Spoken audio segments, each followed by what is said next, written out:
কখনো সহজ সরল গ্রাম্য যুবক, কখনো রাগী বড় ভাই, আবার কখনো বন্ধু মহলের হাসির খোরাক।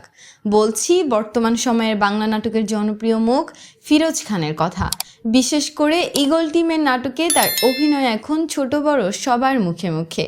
কিন্তু এই পর্দার ফিরোজ খানের পর্দার পেছনে মানুষটা কেমন, তার স্ট্রাগল বা সফলতার পেছনে গল্পটাই বা কী, বিস্তারিত জানতে ভিডিওতে লাইক দিয়ে শেষ পর্যন্ত দেখতে থাকুন।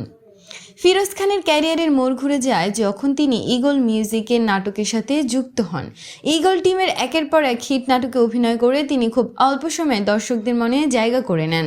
তার কথা বলার স্টাইল, চেহারার অভিব্যক্তি এবং কমেডি টাইমিং তাকে অন্য সবার থেকে আলাদা করে তুলেছে। বিশেষ করে গ্রামীণ প্রেক্ষাপটে নাটকগুলোতে তার সাবলীল উপস্থাপনা দেখে মনেই হয় না তিনি অভিনয় করছেন, বরং মনে হয় এটিই বাস্তব জীবনে ফিরোজ খান অত্যন্ত বিনয়ী এবং প্রচার বিমুখ একজন মানুষ।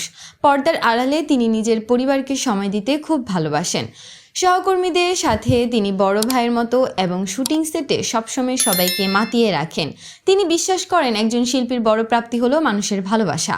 বর্তমানে তিনি কেবল ইউটিউবে নয়, নিয়মিত কাজ করছেন বিভিন্ন শর্ট ফিল্ম ও সামাজিক সচেতনমূলক কন্টেন্টে। সোশ্যাল মিডিয়ায় তার ফ্যান ফলোয়িং দেখলেই বোঝা যায় সাধারণ মানুষের কাছে তার গ্রহণযোগ্যতা কতটা। বর্তমানে ফিরোজ খান নিয়মিতভাবে ঈগল টিমের ব্যানারে কাজ করে যাচ্ছেন। এছাড়াও বিভিন্ন প্রোডাকশন হাউসের সাথে তার নতুন নতুন কাজ আসছে।